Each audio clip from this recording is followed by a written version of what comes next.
So read, stuck on the block, read, sitting in the box, read. Squatting people, this is Akala, and this week's great read is The Dead Emcee Scrolls by Saul Williams. Incredible poet, great writer, someone I've been lucky enough to share the stage with. Author of quite a few books. Said the Shotgun to the Head comes to mind. There's a great reading of that with an orchestra from, I believe they're from Stuttgart, but you can correct me on that if that's wrong, but nonetheless I would look up that reading. It's a great epic poem, Said the Shotgun to the Head. But for me, this is the book I would start with if you were going to read any Saul Williams stuff. It's semi-autobiographical. He leaves you to believe that it's true, that he really found a rare manuscript underneath the subway, wrapped up in a can with stuff in different languages, and he had to decipher it, and the poetry that comes out is this stuff that is the Dead Emcee Scrolls.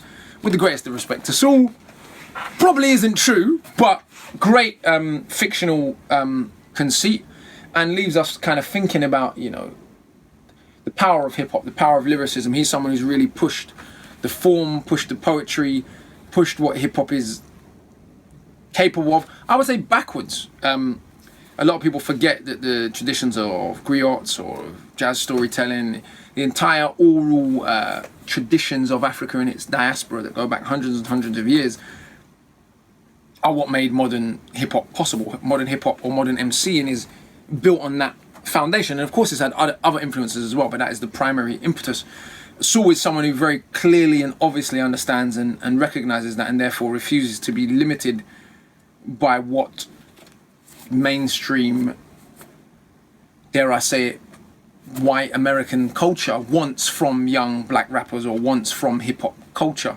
He dares to have the gall to suggest that the culture of Africa and its diaspora is as valid as any other form of human culture, and is capable of conveying philosophy and articulating globe-shifting events, and obviously achieves that. And anyone who's a fan of Saul Williams will know that.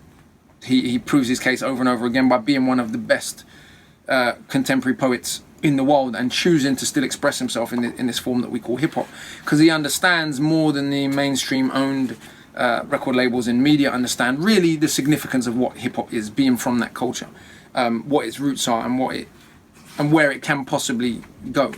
And so for me, he's just a genuinely incredible artist, and this is a great manifestation of his work. The Dead Emcee Scrolls by Saul Williams, The Lost Teachings of Hip Hop, is this week's great read. Big up. So read, stuck on the block, read, sitting in the box, read.